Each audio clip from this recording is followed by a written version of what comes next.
Hello, in this video I'm gonna show you how to manage users on Samsung Galaxy Tab S10 Plus and S10 Ultra. If you want to add or remove users, then what you need to do is go to the settings, then we need to scroll down until we find accounts and backup, and then go to users.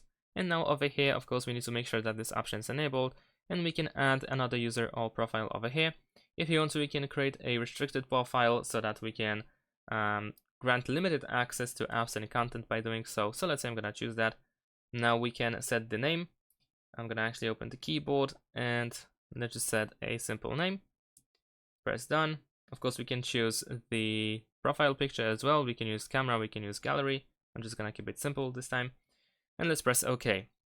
And there we go. Now we can grant access or remove the access by tapping on these switches. So if you want to allow only certain apps, then of course you can do that. You can select which apps should be enabled. So let's say I'm gonna choose only these.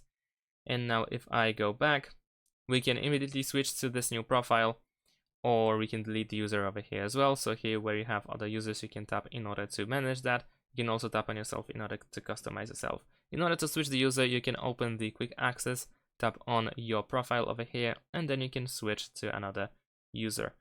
And that's pretty much it. This is how we can use multiple users at once on Galaxy Tab.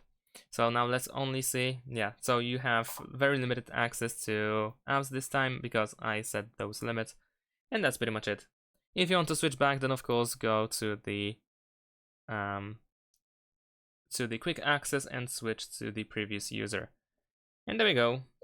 Thanks for watching, leave a like and subscribe to my channel, and see you in my next videos. Bye.